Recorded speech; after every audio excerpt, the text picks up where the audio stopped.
Buenas tardes. Son las 5 de la tarde. Comparece el ministro de Universidades, Manuel Castells. Buenas tardes a todos y todas. Quisiera, si me permiten, en primer lugar, resaltar y agradecer el extraordinario esfuerzo que está haciendo el conjunto de la comunidad universitaria para adaptarse a una situación extremadamente difícil y acabar el curso en buenas condiciones, a pesar de todos los problemas que están surgiendo, problemas de toda índole, tecnológicos, pedagógicos y también, muy importantes, psicológicos, la incertidumbre, la angustia, la falta de capacidad de concentración para muchos estudiantes en la forma en cómo se está produciendo y ellos manteniendo la idea de que tienen que aprender, que tienen que pasar el curso, etc. Pues en ese contexto lo primero que quisiera decir es contribuir en la medida de lo posible a reducir la incertidumbre, con una afirmación que ruego que tomen en serio. Ningún estudiante va a perder el curso por causa de la pandemia. Por causa de la pandemia. Entonces, yo creo que esto debe más o menos empezar a tranquilizar o por lo menos a saber que vamos a hacer todo lo posible porque esto sea así. Y aprovechando que es la primera vez que comparezco en la Moncloa, aunque no he dejado de interactuar con los medios de comunicación en las últimas semanas, en los últimos 15 días, pero aquí sí es la primera comparecencia, entonces quisiera también agradecer y resaltar el trabajo que están haciendo ustedes, los periodistas profesionales, que es un trabajo esencial en un momento en que hemos comprobado que vivimos en una complicada era de las fake news. Y ustedes son el antídoto más eficaz y más necesario para contrarrestar estos efectos negativos. Gracias de corazón. Creo que ustedes también merecen un aplauso. Digamos, lo haremos a las 8:30 cada día. Entrando pues en materia. Este ministerio, desde mi toma de posesión en algo tan reciente como el mes de enero, siempre hemos dicho que es un ministerio para las universidades más que de las universidades, por la sencilla razón de que en nuestro país las universidades son autónomas y que las competencias de política universitaria están transferidas a las comunidades autónomas. Y tenemos que partir de eso y, por tanto, trabajar juntos. En ningún caso podemos ni debemos, desde el Ministerio, decir qué es lo que hay que hacer, porque finalmente los que tienen que hacerlo en concreto son las universidades, insisto, al mismo tiempo con las competencias en manos de las comunidades autónomas. Y por consiguiente, hemos pasado tiempo y haciendo un esfuerzo considerable el último mes para consensuar y reflexionar juntos sobre cómo y de qué manera podríamos ayudar a los estudiantes, a los profesores, al personal administrativo y de servicios, y cómo lo podíamos hacer. Y finalmente llegamos a un acuerdo con la Conferencia de Rectores de las Universidades Españolas, en principio el órgano más representativo, y por otro lado también, tras varias reuniones y discusiones, en la Conferencia General de Política Universitaria, en que están representadas todas las comunidades autónomas, llegamos a una aprobación unánime, y subrayo unánime, de las recomendaciones que entre todos elaboramos.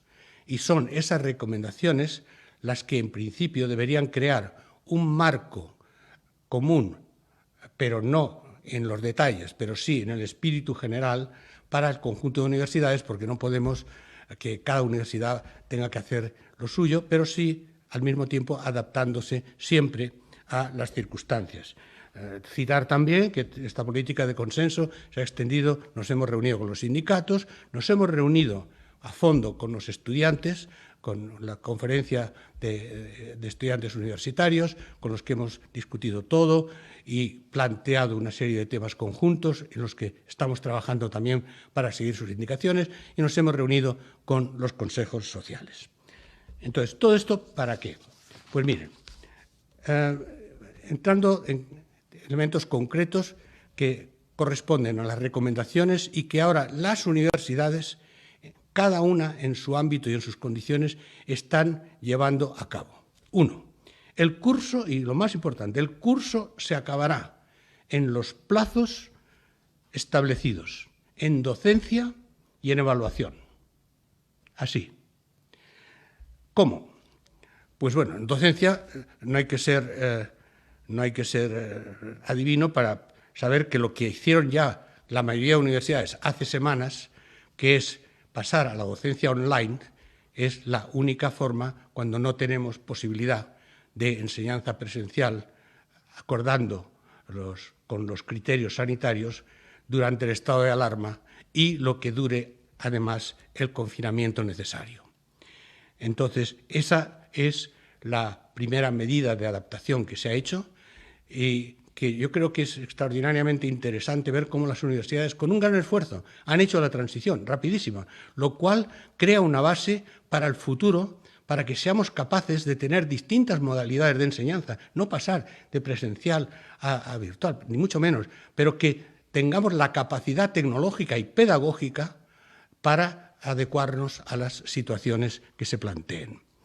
Y en ese sentido, el Ministerio que yo tengo el honor de presidir ha llevado a cabo una serie de iniciativas. Por ejemplo, creamos un portal en colaboración con la Conferencia de Rectores, un portal para aconsejar y dar información y pedagogía y tecnología diseñado y mantenido y gestionado por las dos grandes universidades que tenemos en el Estado sobre estos temas, a saber, la UNED como universidad pública, la UOC como universidad privada. Al mismo tiempo, hemos estado obteniendo y difundiendo información precisa sobre fórmulas tecnológicas y pedagógicas de experiencias internacionales que están realizando la enseñanza online. También hemos movilizado el apoyo de la ANECA, la Agencia Estatal de Evaluación, y en colaboración con las agencias de evaluación de las distintas comunidades para verificar y evaluar la calidad de las enseñanzas así realizadas, para que nadie en el futuro pueda decir, no, pero esta enseñanza no vale, estos exámenes no valen. Las agencias de evaluación, de acuerdo con lo que decidimos en la Conferencia General de Política Universitaria, las agencias de evaluación son los garantes de que lo que se está haciendo es correcto en términos de enseñanza universitaria. Segundo tema, la evaluación. Bueno, la evaluación tenemos que ser flexibles, pero con ideas e instrucciones claras para los estudiantes. Y fundamentalmente hay tres fórmulas.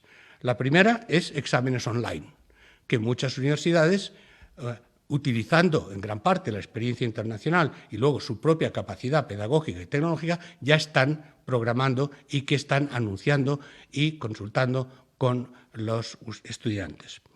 Espero. Y creo que, por mi información, se está haciendo.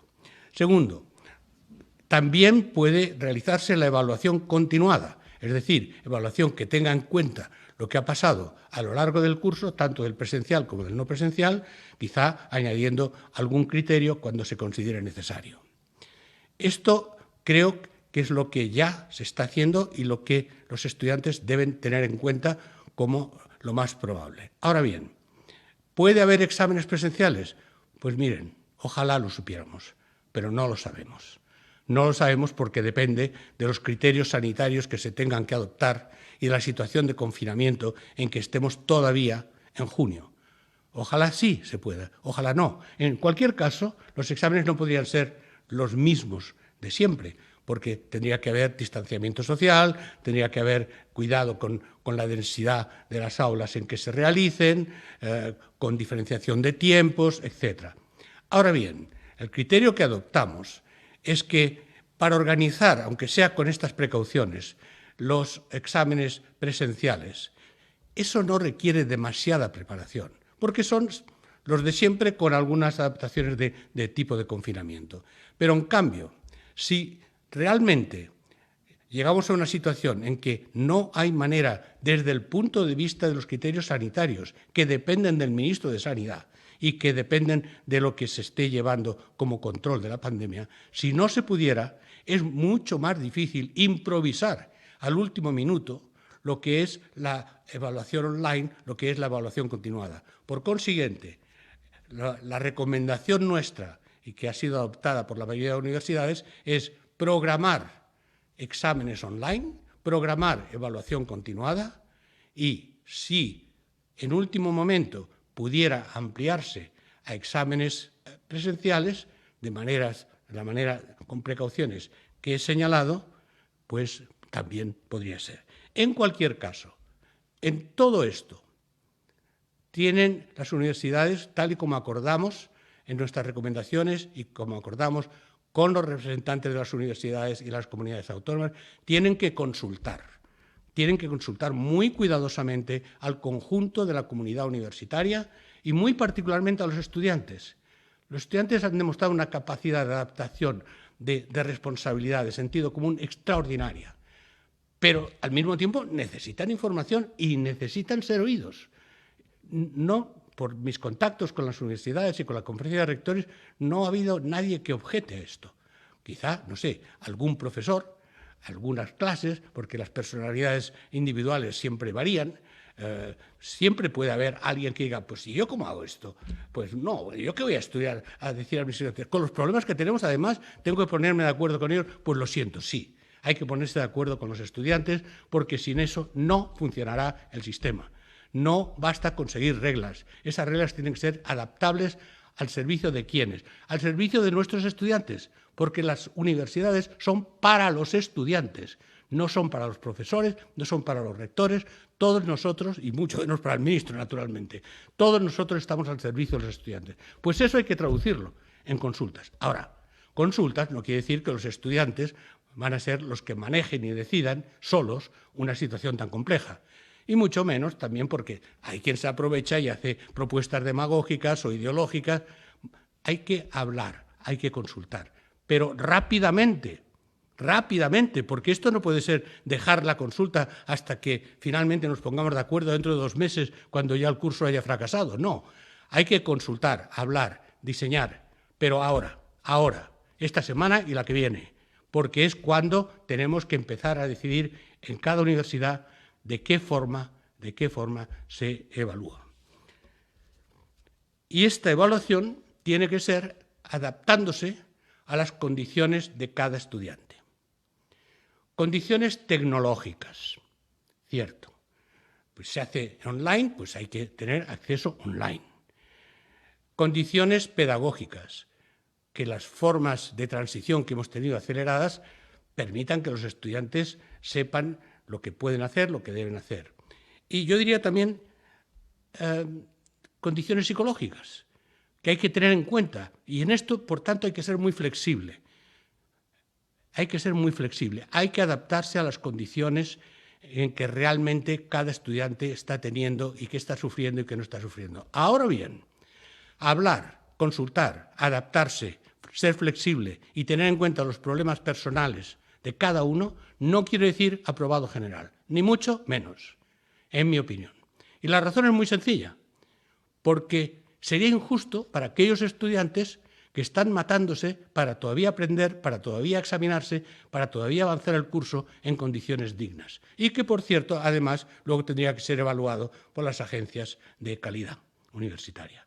Por tanto, confianza, buena voluntad, flexibilidad y ver qué es lo que realmente está pasando, llegando incluso a que profesores y estudiantes, con el apoyo de las autoridades universitarias, puedan hablarlo y hablarlo incluso individualmente si es posible. Siempre se ha planteado el famoso problema de que sí, claro, pero enseñanza online, pero si no tienen internet. Bueno, yo creo que los problemas más serios son los psicológicos y son los problemas de pedagogía y de forma de enseñar.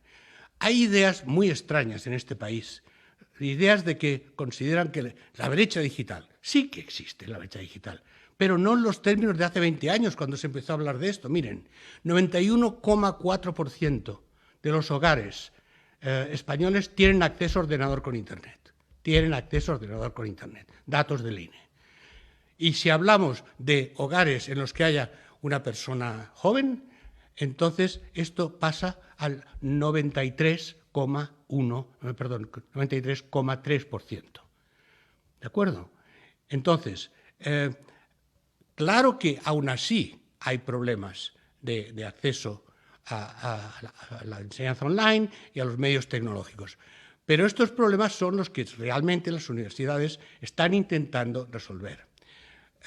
Para decirles algo que me comunicó la conferencia de rectores, esto no lo puedo, me tengo que referir a ellos, que han hecho el trabajo serio, las encuestas parciales que han hecho las universidades me dicen que hay menos del 2% de estudiantes que de verdad tienen problemas de acceso online. Pero tienen otros problemas. Tienen problemas, por ejemplo, del costo. Tienen problemas de las redes. Entonces, lo que han hecho muchas universidades es, han intervenido prestando ordenadores a quien no los tiene y consiguiendo de una serie de empresas que están colaborando muy bien. No quiero hablar de ninguna en particular para no hacer publicidad gratuita, pero hay que agradecer a todas las empresas que están colaborando porque han distribuido a las universidades miles y miles de tarjetas de conexión para que no tengan que pagar a los estudiantes aquellos que están en esas condiciones. También quiero hablar rápidamente del problema que se ha planteado con las prácticas. Las prácticas son más complicadas de resolver porque las prácticas son prácticas y, por tanto, no se pueden en muchos casos, no en todos, hacer presencialmente. Entonces, aquí la recomendación que hemos hecho, todo esto es lo que hemos hecho ya, no es lo que estamos haciendo, la recomendación ya está hecha, las universidades ya están trabajando en este sentido.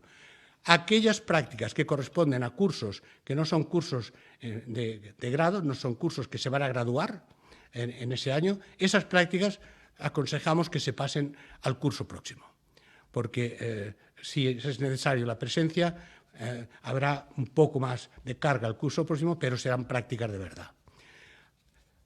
Caso más complicado es aquellas prácticas que corresponden a cursos que ahora se acaban y que de esto depende la graduación del estudiante. Aquí el criterio fundamental es que nadie deje de graduarse por los problemas creados por la pandemia, que todos puedan graduarse en el año y en el momento en que lo tenían previsto, porque de esto depende su vida profesional futura. En ese sentido, lo que hemos recomendado es que aquellas prácticas que se hayan realizado en gran parte, en un porcentaje que varía según las universidades, se puedan considerar añadiendo una medida de evaluación online rápida. Esas prácticas, para saber qué se ha aprendido, qué no se ha aprendido, podrían ser consideradas como completadas en esos términos. Aquellas prácticas que son importantes, de las que depende la graduación y que no hay manera de que simplemente con unas medidas de completar lo que se había hecho no fueran posibles, esas podrían eventualmente extenderse a mes de julio para realizar exclusivamente las prácticas, pero eso depende, insisto, de la decisión, evaluación y criterio de cada universidad, de cada facultad, de la conferencia de decanos, de la conferencia de rectores, de las universidades. Flexibilidad, pero siempre con este principio. En las condiciones que estamos viviendo, acabar el curso y no interrumpir la vida estudiantil ni profesional. Permítanme muy rápidamente, porque esto interesa menos a los ciudadanos en general, pero en fin, este Ministerio tiene también, en cierto modo, que rendir cuentas, como haremos al Congreso próximamente, de lo que hemos estado haciendo durante la pandemia. Pues miren, siguiendo siempre el mismo criterio, nosotros intentamos hacer cosas concretas, que resuelvan problemas concretos y no grandes elucubraciones o discursos. Entonces, nos pareció que una de las formas, algo que depende de nosotros, que es la convalidación de títulos universitarios extranjeros, y en particular de terceros países. Pues hicimos una disposición especial para que nuestros trabajadores y funcionarios se pusieran a tope con esto y en este estado de alarma hemos convalidado 550 títulos de personal médico, de enfermería y sanitario, que inmediatamente quedan, por tanto, a disposición de lo que los hospitales y las autoridades sanitarias puedan decidir con ellos. Por cierto, permítanme agradecer públicamente al personal de la Subdirección General de Convalidación de Títulos, porque se han matado heroicamente en plena pandemia y con condiciones que no era seguro en términos de contagiarse o no contagiarse, por su propia decisión, voluntariamente, han estado día y noche trabajando en el Ministerio para poder convalidar estos títulos, porque tenían que convalidarlos de forma que nadie pudiera decir, ah, no, pero este médico en realidad no es, porque lo convalidaron sin los procedimientos habituales. No, con los procedimientos habituales se ha hecho durante el estado de alarma 550 personal sanitario y médico de alto nivel que están a disposición. También decir que las universidades han facilitado miles de EPIs y material sanitario, que han realizado miles de test PCR y que han desarrollado múltiples proyectos de investigación en relación con otros organismos públicos de investigación y con el Ministerio de Ciencia. Recuerden que las universidades españolas representan el 70% de la investigación que se hace en este país. Y esos cientos de proyectos que están realizando, que se han puesto en marcha, incluyen vacunas, incluyen tecnología sanitaria, pero incluyen también estudios sobre el impacto social y psicológico que nos harán falta para saber cómo reestructuramos no solo la sanidad, no solo la economía, sino la sociedad en su conjunto. También decirles una palabra sobre el programa Erasmus y lo que ha ocurrido en estos, como ustedes saben. Nosotros tenemos 27.000 estudiantes e investigadores del programa Erasmus en el extranjero. Los contactamos, intentamos ver quién quería volver, quién quería repatriarse. En esto hemos trabajado de la mano con el Ministerio de Asuntos Exteriores y con la red de consulados de España, que se han portado maravillosamente. Y finalmente hubo simplemente unos 1.100 que pidieron regresar, y esto lo hemos estado haciendo, asegurando además que no pierdan el año, que no pierdan los títulos y que las universidades de origen que tienen aquí les convalidaran lo que habían hecho. El curso próximo. Pues miren, el curso próximo todo depende de todo lo que depende todo. Es decir, del estado sanitario, de que no haya rebrote de la pandemia, de que el mundo no se hunda definitivamente. No podemos solamente mirar nuestro terreno, hay que ver el conjunto de lo que está pasando. Entonces, el curso próximo, en principio, y digo bien, en principio, es un curso que se debería abrir en los plazos normales y al que simplemente habrá que adaptar probablemente, yo diría incluso seguramente, en términos de la presencialidad. Lo cual puede ser presencial, pero presencial no de cualquier manera y no como antes, y esto depende de lo que nos diga el Ministerio de Sanidad, que es el competente. Pero yo creo, mi impresión subjetiva es que en principio se volvería al curso en los plazos pertinentes, en los plazos habituales, y a partir de aquí podría adoptarse una serie de medidas para frenar las posibilidades de contagio entre los estudiantes, los profesores y el personal de administración y de servicios. Pero yo diría que al mismo tiempo el empujón extraordinario que se ha hecho en la enseñanza online, que abre una vía de futuro, no que todo tenga que ser online o vaya a ser online en el futuro, eso sería una estupidez y nadie lo piensa. Está bien que haya grandes universidades online, como la UOC o en parte la UNED, pero porque hacen falta para muchas cosas, para otras cosas que no son los más jóvenes, los estudiantes más jóvenes. Pero todas las universidades deberían mantener la tensión y el esfuerzo que han realizado para tener siempre esa reserva y para empezar a articular hacia el futuro las enseñanzas presenciales y las enseñanzas por Internet, que de todas maneras son enseñanzas que se están desarrollando en todo el mundo y que son complementarias, no son antagónicas. Para algunas cosas, claro que el contacto personal es fundamental y sobre todo el hecho de tener compañeros, de disfrutar de la vida social en la universidad, de pequeñas alegrías, de cosas divertidas. Bueno, aunque lo virtual también se pasa bien a veces, sino que lo preguntan a muchos jóvenes estos días. Pero en cualquier caso, tenemos que acostumbrarnos a una enseñanza bimodal, porque ese es el mundo, no que viene, sino que ha venido ya.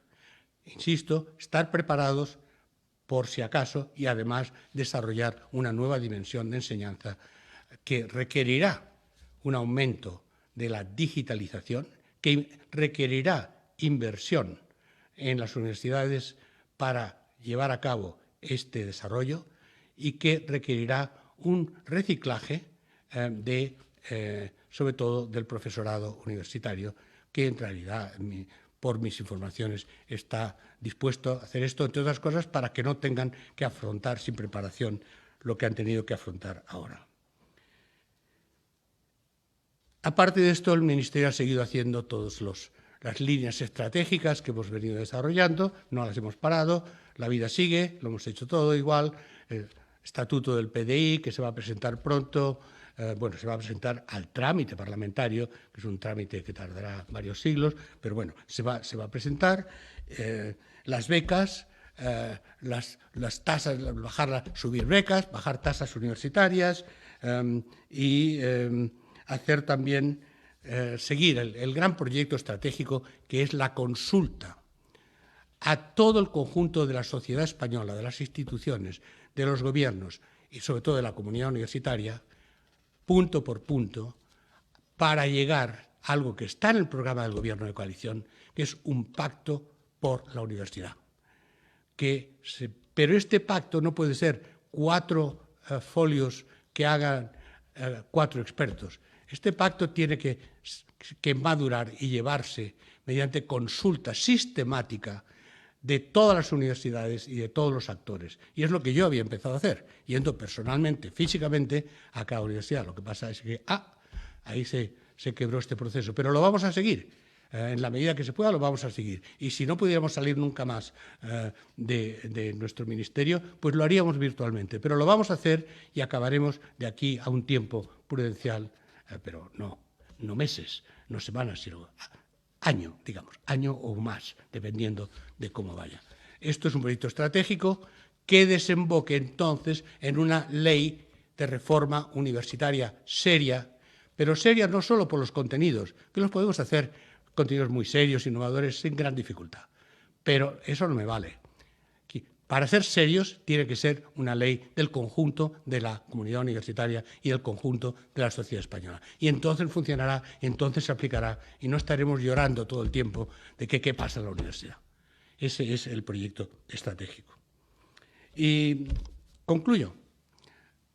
Yo creo que este sistema universitario ha demostrado mucha más solidez de lo que muchos pensaban y sale además consolidado en cohesión, en capacidad, en flexibilidad y en servicio a los estudiantes. Eso espero y para eso haré todo lo que esté en mi mano. Muchas gracias por su atención. Pues damos paso ahora a las preguntas de los medios de comunicación. En primer lugar, pregunta Ana Rodrigo, de Agencia EFE. Sí, hola, buenas tardes. Buenas tardes y gracias, ministro, por ese reconocimiento inicial en nombre de todos mis compañeros, ya que inicio esta ronda de preguntas. Muchas universidades ya han decidido acabar el curso y realizar las evaluaciones en red, aunque algunas siguen defendiendo hacerlo con un sistema presencial. Los estudiantes han reclamado que se defina cuanto antes un modelo de evaluación en todos los centros que ofrezca esas garantías. ¿Las universidades deberán fijar antes de que termine abril su método de evaluación? Gracias. Muchísimas gracias. Pues efectivamente, como dije antes, el modelo de evaluación tiene que ser flexible en el sentido de si se pudiera hacer presencial en junio, pues puede ser. Pero como eso no lo sabemos y no lo sabremos y no podemos alimentar la incertidumbre, entonces, en ese caso, lo que podemos hacer es más bien preparar qué modelo de evaluación no presencial se va a aplicar y jugar en los dos niveles. De momento, los estudiantes deberían saber en breve plazo, y usted dice abril, ojalá. Yo creo que si llegamos a hacerlo en los próximos 15 días, hablando claro, sería ya un gran progreso para que se puedan preparar. Si luego se llega al otro, parece que hace falta mucha preparación. Entonces, esas son las recomendaciones que hemos presentado y ahora es cuestión de cada universidad. Lo que sí insisto muchísimo es que lo hagan como hagan. Uno, consulten y sobre todo consulten a los estudiantes. Dos, que además de esa consulta la hagan breve, porque no podemos estar esperando y los estudiantes no pueden estar esperando hasta el último minuto. Consulta breve, lo más posible acordada con los estudiantes, de forma razonable, y decir, esto es lo que se va a hacer. Si, por tanto, tienen que prepararse para esto. Si en algunos casos y en algunas materias se pudiera pasar a lo presencial a último minuto, eso es fácil. Lo que no es fácil es pasar a último minuto a lo no presencial. Gracias. En segundo lugar, pregunta Daniel Sánchez del diario.es. Hola, buenas tardes, ministro. Buenas tardes. Quería preguntarle, el otro día se reunió con los estudiantes, creo que le plantearon la posibilidad de qué pasaba si algún estudiante se quería desmatricular por aquello de que no le han ofrecido realmente el servicio por el que ha pagado, o en su defecto, de alguna asignatura que esté haciendo, quiero decir, perdón, o en su defecto, si para la convocatoria del año que viene podría no correr convocatoria, porque las matrículas universitarias, como usted sabe bien, claro, van siendo más caras según se va repitiendo y, bueno, estaban planteándole esta posibilidad. No sé cuál es su opinión y qué le han dicho a las comunidades autónomas al respecto. Muchas gracias. Muchas gracias, Daniel. Miren, mi opinión y luego qué estamos haciendo. Mi opinión es que me parece una reivindicación o petición o propuesta justa, justificada, pero con una particularidad. Si un estudiante siente que no puede, que no se siente en condiciones de aprobar la asignatura, que lo diga. O sea, no puede ser que primero voy y si me suspenden digo que no vale. No, que lo diga, que explique concretamente, que haya un procedimiento legítimo en la universidad para que lo explique y, en ese caso, que no se presente a esta convocatoria, sino que se presente a otra convocatoria, con lo cual ya sabemos lo que pasa en ese caso desde el punto de vista financiero. Eso me parece, personalmente, yo creo que debiera ser posible. Ahora, una cosa es lo que yo pienso y otra cosa es las posibilidades reales de las universidades y de las comunidades autónomas de cubrir el costo que eso representa. Entonces, hemos creado una comisión que ya está trabajando entre Conferencia de Rectores de Universidad, comunidades autónomas, es decir, la permanente del Consejo General de Política Universitaria, y el Ministerio, que ya se ha reunido una vez y se vuelve a reunir para, a muy breve plazo, poder decidir una postura común, conjunta, sobre ese tema.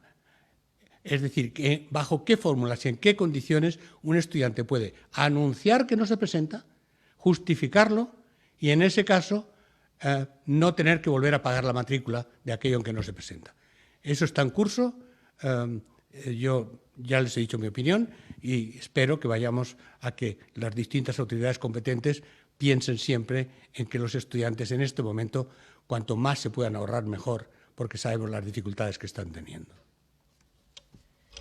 Damos paso a Ainhoa Caballero, de Radio Nacional de España, que podemos escuchar en audio, pero no recibimos su imagen, me comentan. Buenas tardes, ministro. Buenas tardes. Quería saber si las universidades están preparadas para una evaluación telemática, porque de ser así sería la primera vez que se lleva a cabo. Y la segunda pregunta, usted ha hablado para el curso que viene de una enseñanza bimodal. No sé si están preparando algún modelo, algún prototipo para este nuevo tipo de enseñanza. Gracias. Pues muchísimas gracias. Esto es una cuestión fundamental. Mire, primero, las universidades no estaban preparadas hace 2 meses para una enseñanza mayoritariamente online. Y lo han hecho. ¿Qué pasa? Que todo lo que parece difícil o imposible, cuando toca, pues o lo haces o te hundes. Y eso es lo que están haciendo las universidades. ¿Evaluación online? Pues también lo están elaborando, lo están trabajando. Nosotros hemos facilitado la información tecnológica de todo lo que se está haciendo a nivel internacional. Hicimos un informe rápido y lo distribuimos a la Conferencia de Rectores y a todas las universidades. Aún así, va a haber dificultades de hacerlo. Pero, insisto, si no hay otra forma, mejor que preparen a hacerlo como se pueda, pero con calidad, porque si no, no los evaluarán las agencias de calidad. Y yo sé de varias universidades, no sé, hablando concretamente la Universidad de Barcelona, la Universidad del País Vasco, yo sé, porque he estado en contacto directo con sus rectores, lo están haciendo y lo están preparando muy seriamente. Y muchas más universidades. Andalucía, de hecho, empezó antes que nadie, la Consejería de Educación y Universidades de Andalucía, antes que nadie decidió que el curso se acababa de forma virtual y que además habría que empezar a preparar, no necesariamente a decidir ya los cursos virtuales, hace 3 semanas. Entonces, no sé si lo podrán hacer, lo que sé es que lo tendrán que hacer si no se puede hacer de otra manera. Para el curso próximo, cuando yo digo enseñanza bimodal, no quiere decir que de repente todo el mundo pase a enseñanza bimodal. Quiero decir que en un mundo en que, hablando en concreto, en las universidades presenciales hoy día, profesores y estudiantes pasan más tiempo online que presencial. En la preparación de sus cursos, en la interacción, en cómo trabajan o no trabajan juntos. Las universidades ya son bimodales, ya son. La cuestión es las proporciones. Entonces, mi idea es que aprovechemos, si tenemos un respiro, que iniciemos una transición en que todo lo que pueda ser presencial lo hagamos presencial porque, digamos, hablando claro, el bando de ancha de la interacción personal es mucho mayor que de cualquier sistema telemático. Pero, al mismo tiempo, que seamos capaces de refugiarnos cuando haga falta, recuperar esto y volver luego a lo presencial, porque no necesariamente hemos acabado con las pandemias y las catástrofes en este mundo. Y la enseñanza tiene que continuar, las universidades tienen que continuar y tenemos las capacidades tecnológicas y pedagógicas si nos ponemos a ello. Desde el Ministerio vamos a apoyar en todo lo que podamos, pero obviamente, en último término, son cada universidad los que lo tendrán que hacer. Damos paso a Jesús Travieso de La Información. Adelante, Jesús. Encantado. Buenas tardes, ministro. ¿Qué tal? Tenía 2 preguntas para usted. La primera, sobre tasas. ¿El Gobierno se plantea o propondrá una rebaja de las tasas o una devolución de las mismas por los efectos del coronavirus? Y luego tengo otra pregunta relacionada con la comunicación del Gobierno. Ha dicho esta mañana el vicepresidente segundo que ha habido fallos de comunicación en lo relativo a la salida de los niños a la calle. ¿Qué es lo que ha pasado? ¿Por qué salió la ministra portavoz a mediodía a decir una cosa y horas después se corrigió lo que dijo ella y se dijo otra distinta? Muchas gracias. Muchas gracias, Jesús. Bueno, primero empezamos por la segunda pregunta. No tengo ni idea. Es decir, pregúntele a la ministra portavoz, a la Secretaría de Comunicación y a quien tenga información, porque yo esto de especular sobre lo que no sé no es mi estilo. Entonces, pero es una pregunta absolutamente legítima, solo que el destinatario en este caso no es el adecuado. Pero siga planteándolo y plantéelo a la Secretaría de Estado de Comunicación o más directamente a quienes hayan dicho una cosa y luego otra. Normalmente mis colegas son gente muy seria y cuando cambian de criterio es porque ha pasado algo en los últimos 10 minutos. Y eso se llama flexibilidad, porque la idea de que aquí se hace lo que decide el Comité Central y luego uno ya no se mueve de eso, eso no es de nuestro gobierno ni de nuestro tipo de política. O sea, adaptación y flexibilidad, pero siempre explicando, y seguro que os lo explica sin ningún problema. Vamos a ver, la cuestión de las tasas es una de mis obsesiones. Yo creo que es fundamental bajar lo que técnicamente se llaman los precios públicos de la enseñanza universitaria. Entre otros pequeños detalles, porque está en el programa de gobierno de coalición. Y yo tengo esta rara obsesión de que los programas se hacen para cumplirlos. Claro, luego también depende de las condiciones. Depende en qué condiciones, si nos cae una catástrofe del nivel que está cayendo, pues habrá que ver qué es lo que se hace. Pero mi criterio es que las tasas, los precios públicos, hay que bajarlos. ¿Y bajarlos cuándo? Pues también está en el programa de gobierno. Bajarlos al nivel que tenían en el curso 2011-2012, antes de que hubieran una maravillosa contrarreforma en la Universidad Española y encarecieran dramáticamente todas las tasas. Algunas comunidades, por ejemplo, la Generalitat de Cataluña, ya están bajando las tasas del 30% por su cuenta. Y aquí viene la cuestión.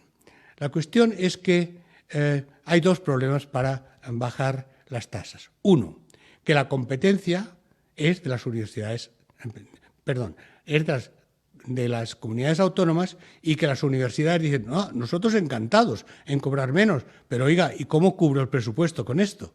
Entonces, las comunidades autónomas tendrán que compensar lo que las universidades tengan que reducir en estas tasas. Pero las comunidades autónomas dicen, no, encantados, cuanto menos paguen los estudiantes, mejor. Pero, ¿y el dinero? ¿De dónde lo sacamos? Esto tiene que ser el gobierno. ¿Ustedes ven? Entonces, y luego, sí, al gobierno, vale, pero ¿el gobierno qué es? El gobierno es lo que puede hacer y el presupuesto puede hacer. Y por consiguiente, por muy buena voluntad que tengan todos, incluida la ministra de Hacienda, que también le encantaría bajar los precios públicos. Esto depende de dos cosas fundamentales. Uno, de que haya presupuestos. Y aquí es donde yo quisiera hacer una llamada a través de ustedes a la responsabilidad de todos los grupos parlamentarios, de que, bueno, que aparte de criticar y demoler cosas, que algunos hacen, otros no, al contrario, pero que por favor discutan, debatan, elaboren todo lo que quieran, pero aprueben presupuestos, porque si no aprobamos nuevos presupuestos no se puede hacer casi nada de lo que hemos prometido. Claro, y segundo elemento es en qué situación de catástrofe económica, nos encontramos, con una previsión de más o menos en estos momentos de que habría una caída en este año del PIB español entre 6,5% y 13%, pues esto obviamente se va a repercutir en todo lo demás. Pero insisto, como mínimo, si hubiera presupuesto, se puede empezar a jugar con los presupuestos. Si se combina la situación de presupuestos restrictivos y totalmente contradictorios con la política progresista de este gobierno, se combina eso con una caída enorme del PIB, ahí sí que ya no le puedo decir nada. Pero desde el punto de vista del procedimiento, lo que sí hemos hecho es hacer un cálculo de lo que sería esa reducción de tasas, insisto, al nivel prometido programáticamente, nivel del 2011-2012. Y esto está en el orden del día de la próxima Conferencia General de Política Universitaria con todas las comunidades autónomas. Pero ya le anuncio lo que me van a decir. Perfecto. Bueno, los principios están ahí. Ahora enséñeme el dinero, porque si no sería irresponsable por su parte. Pero ahí estamos. Y yo, cuando quiero animarme, pienso en un día en que podamos reducir los precios públicos para los estudiantes que lo necesitan como puedan. Y luego uno, cuando es ministro, se da cuenta de todas las fuerzas del mal que andan por ahí y hay que adaptarse. Pero estratégicamente lo haremos, Muchas gracias, ministro. Damos paso a Elisa Silió, del País. Muchas gracias. Buenas tardes, ministro. Encantada al fin de poder saludarle. Quería saber dos cosas. Una, ayer se reunió con la ministra de Educación, Isabel Celaá, para hablar de las becas del año que viene. Quería saber si ya nos puede adelantar algo. Y luego me ha resultado muy interesante esto que ha contado de que el principio de curso no va a poder ser el mismo que este. No sé qué medidas se están hablando con Sanidad de tomar. No sé si menos alumnos por clase, más clases online, en fin, a ver si nos puede detallar algo más. Muchas gracias. Nos reunimos una vez más, porque tenemos una colaboración estrechísima con la ministra de Educación, y acordamos avanzar en una serie de puntos que son los que creo que hay criterios sociales muy claros y que en la medida en que se pueda se van a hacer, y que son una mejora de las becas si se realizan. Pero yo le pregunté a la ministra, que es mucho más responsable que yo en todos estos temas, si ya podíamos decir algo sobre esto. Y dice, no. Déjame, ya lo haré, ya lo vamos a hacer, lo vamos a intentar, pero hasta que no se hable con Hacienda no podemos asegurar nada, así de claro. Y Hacienda no es otro partido ni otro gobierno, son colegas con los que trabajamos estrechamente y con las mismas buenas intenciones.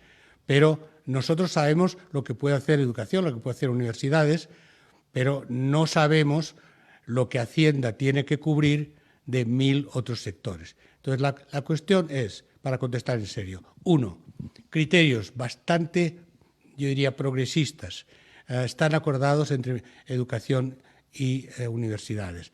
Por cierto, ya sabe que la competencia es de educación, pero estamos trabajando conjuntamente y muy bien.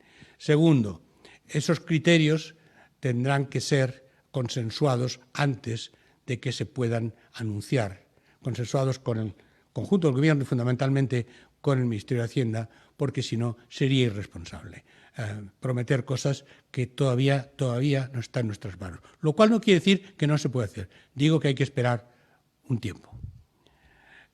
Entonces, esto con respecto a la cuestión de becas. Su segunda pregunta era... Dígame. Sí, quería saber, perdón que tenía que volver al micro, ¿qué medidas, porque hablaba usted que el comienzo del curso que viene va a ser muy distinto a este, y no sé qué medidas sanitarias piensan que hay que tomar o cómo va a ser esa enseñanza de distinta respecto a este, Muchas principio gracias, de Elisa. curso. Sí, gracias. Era simplemente que la comunicación no es muy buena y se entrecortó, entonces quería estar seguro que era eso. Bueno, pues es muy sencillo, depende de los criterios que dicte el Ministerio de Sanidad y el Comité de Seguimiento de la Pandemia, que no se acaba ahora.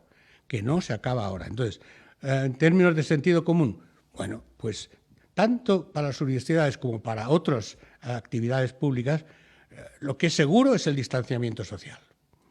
Seguro. El 1,5 metros, 2 metros, yo diría 2 metros mejor. Claro, ¿eso qué quiere decir? Que habrá que adecuar las clases presenciales a aulas y condiciones que permitan respetar esos 2 metros. Entonces, eso, por un lado, enseñar en aulas grandes o, al mismo tiempo, hacer horarios distintos para que la misma aula, convenientemente desinfectada, pueda situarse en una nueva, con la mitad o un tercio de los estudiantes y hacer cursos rotatorios en la misma aula desinfectándola. Entonces, cosas de este tipo es lo que habrá que imaginar. Ya saben que el distanciamiento social, bueno, y cosas básicas como lo que ustedes ya hacen y todos hacemos, que es lavarse las manos con hidrogel o con jabón al entrar, al salir, al prometerse para siempre, bueno, todo eso hay que tocar. Inmediatamente que toquemos cualquier cosa hay que desinfectarse antes y después. Eso va a estar, las dos cosas, distanciamiento social y desinfección individual y colectiva, eso me da la impresión, sin poder interferir en ninguna de las decisiones futuras, de que eso va a estar con nosotros durante mucho tiempo. Si es solo eso, tendremos que realmente estar muy agradecidos al destino que nos ha dado un remezón de las estupideces que íbamos haciendo en todo el mundo, pero que el segundo ya sería terrible.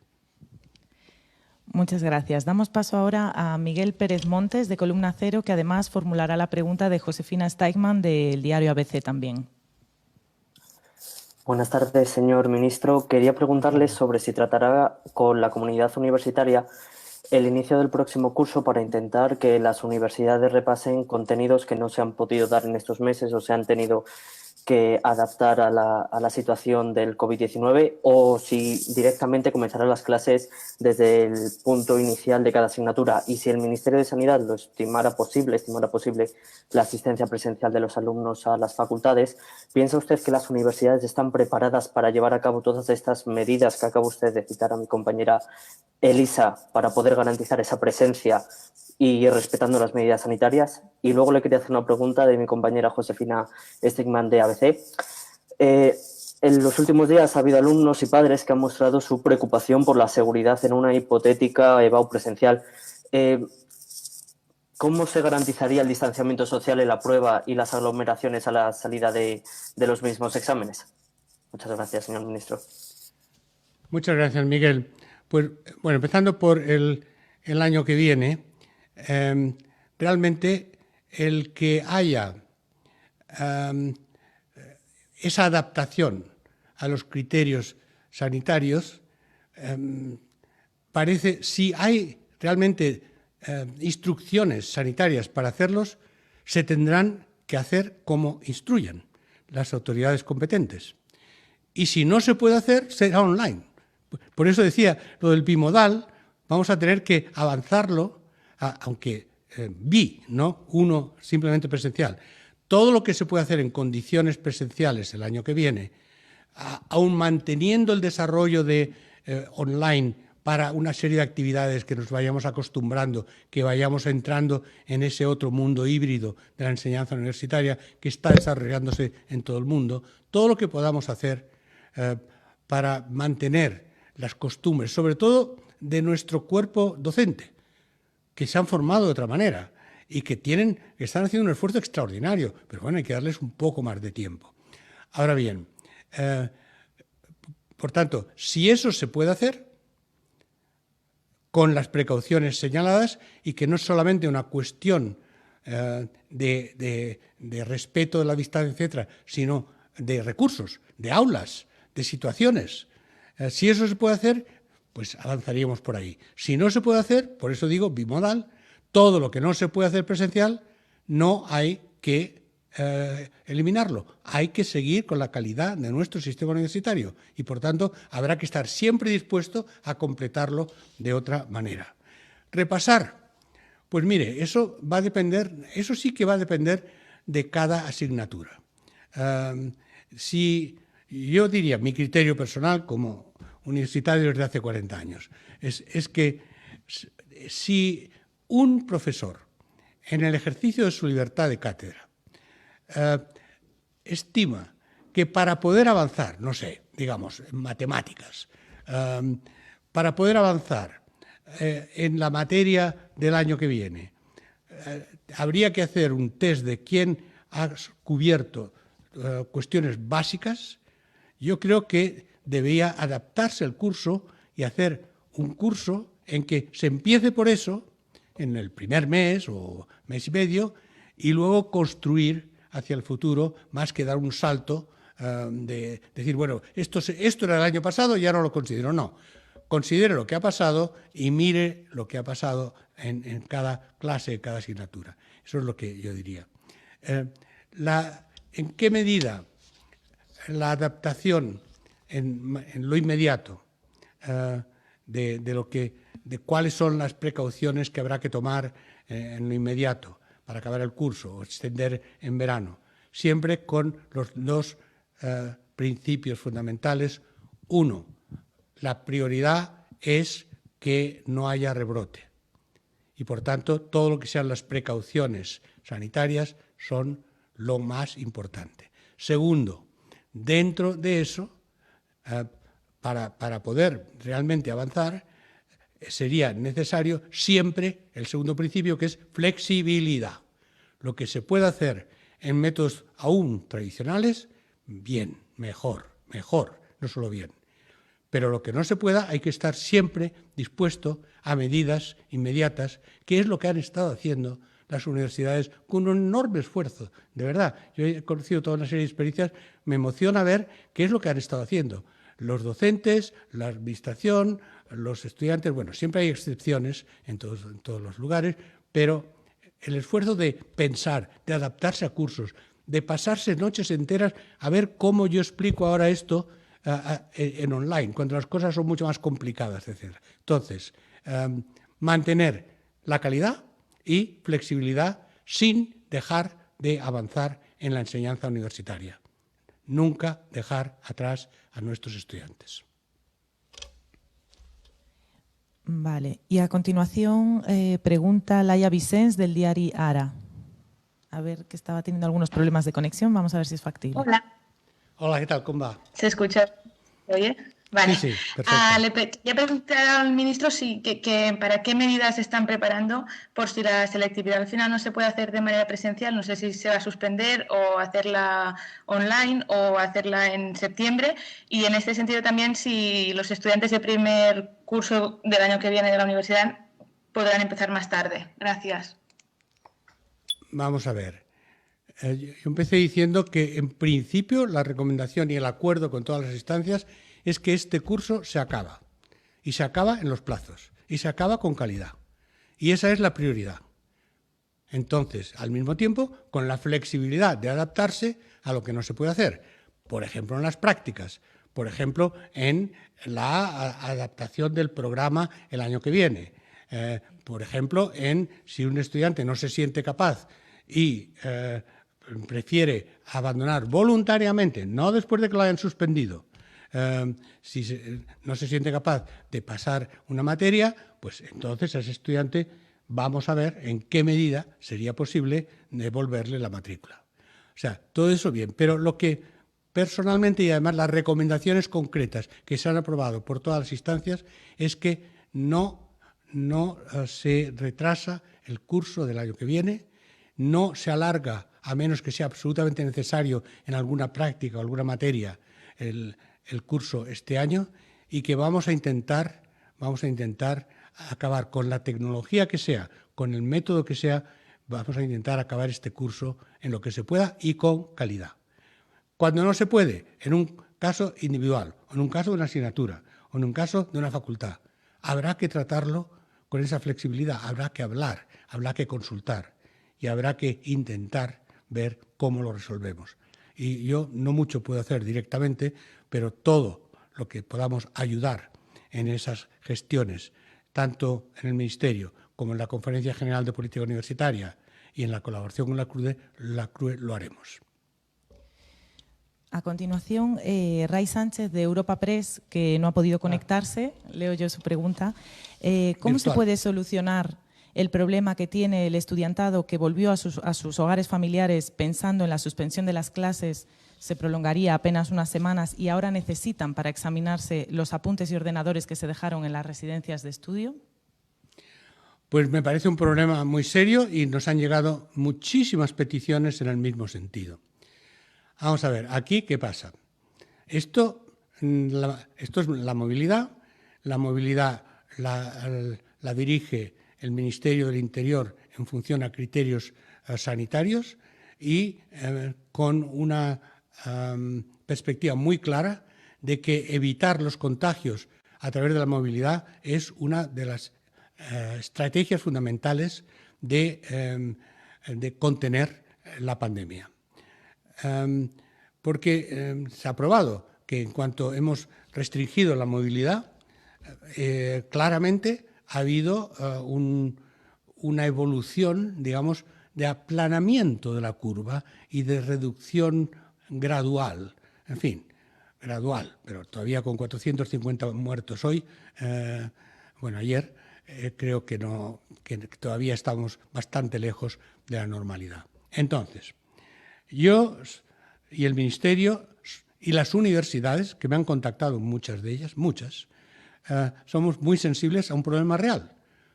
Las chicas y chicos se dejan sus apuntes, sus ordenadores, sus libros, en donde estaban estudiando, se vuelven a su casa porque creían que podían volver al cabo de un tiempo y ahora se dan cuenta que esto va para largo, que lo tienen que hacer presencial, que no lo pueden hacer presencial, que lo tienen que hacer online y que cómo lo hacen.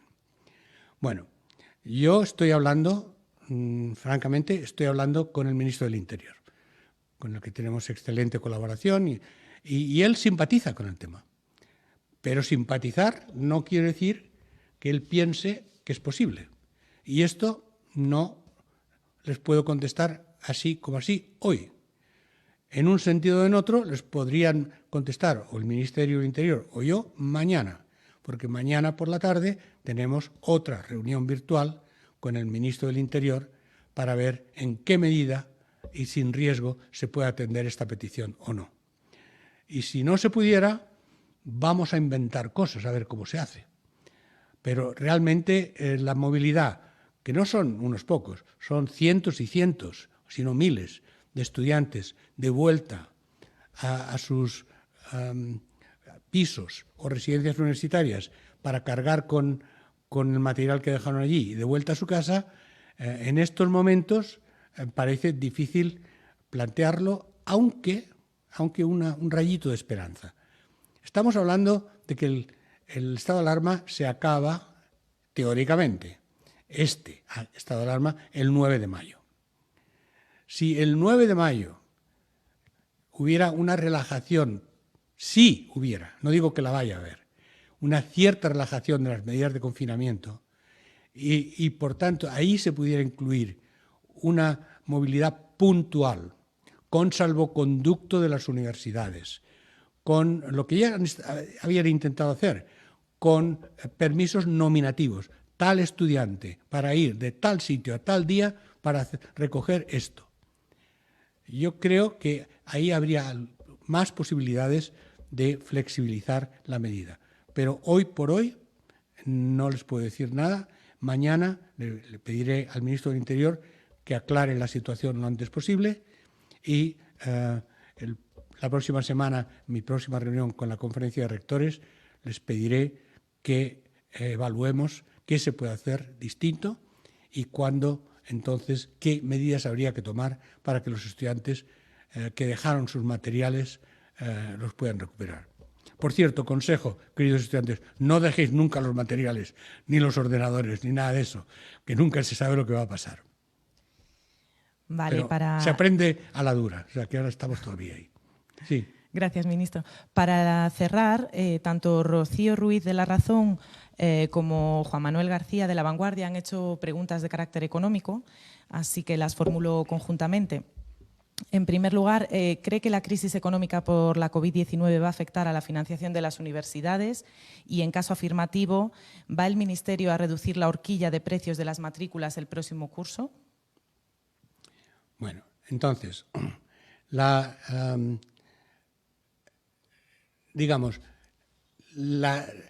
el financiamiento público depende de dos cosas. Uno, la evolución económica propiamente dicha. Dos, de los presupuestos, porque puede haber una situación de escasez presupuestaria y escasez económica, etcétera, pero cómo se reparte la escasez y las prioridades depende, no será lineal, depende de los presupuestos y, por tanto, depende de decisiones con un marco presupuestario en el cual podamos pasar de un capítulo a otro en función de las necesidades. Y esto es algo que depende de debate serio en el Consejo de Ministros, de debate serio con el Parlamento, de posibles acuerdos con otras fuerzas políticas en el marco de la comisión parlamentaria, de posibles acuerdos con las comunidades autónomas para que las estrategias presupuestarias se compartan y se repartan, depende de todo esto. Entonces, la idea simple y directa, bueno, habrá menos dinero, cae el Producto Bruto en un 10%. ¿Qué consecuencias tiene sobre la financiación pública y, por tanto, sobre la educación en las universidades? No es tan lineal. Depende de los distintos factores que he dicho y depende de en qué sentido se aplica la austeridad. Hemos tenido en España y en Europa una situación en que en la crisis del 2008-2010 la austeridad se repartió asimétricamente. O sea, recortes en la sanidad, en la educación y en todo lo social y mantenimiento de los sistemas que beneficiaban a las grandes empresas y a las finanzas. Bueno, es muy distinto si se hace esto que si se hace otra cosa. Y eso depende, insisto, de la política, no solamente del Gobierno, sino de los acuerdos que permitan avanzar rápidamente en un acuerdo presupuestario, sin el cual lo demás será una situación imposible, porque objetivamente no podremos y presupuestariamente estaremos atados de manos. Por consiguiente, la pregunta, lo que sea una respuesta obvia, pues si no hay dinero no se bajarán las tasas. No, depende de la flexibilidad, de cuánto dinero haya, de los acuerdos con las comunidades autónomas y con las universidades y de cuánto bajemos las tasas. Mi deseo, porque ya estaba propuesto y lo dije en mi comparecencia parlamentaria, mi deseo es eliminar el sistema de horquillas de los famosos presupuestos que en su momento se aprobaron por las fuerzas conservadoras y, en cambio, situar un tope máximo de lo que pueden ser las tasas universitarias. De hecho, ya hemos hecho los cálculos, tenemos hechos todos los cálculos de qué sería esto, de cuánto sería, de qué forma, y la verdad es que hay 2 comunidades autónomas que se pasan mucho de lo que eran las tasas en ese momento y otras poco y otras nada. Es decir, que hay una gran disparidad en lo que hicieron las comunidades autónomas y no tiene nada que ver con derecha e izquierda, en este caso, curiosamente. Entonces, nuestra política como Ministerio es fijar por Real Decreto un precio público máximo para las matrículas universitarias. Y este decreto, si se aprobara, este decreto cancelaría automáticamente el sistema de horquillas que nos parece absolutamente injusto. Esto es nuestro criterio. La aplicación de nuestro criterio depende de todas las incertidumbres que les he contado y que espero que me ayuden a despejar mediante la información fidedigna a la opinión pública del Estado de lo que ustedes están haciendo. Pues muchas gracias, señor ministro, y muchas gracias también a los y las periodistas por vuestro trabajo. Un saludo y buenas tardes. Muy buenas tardes a todos y gracias.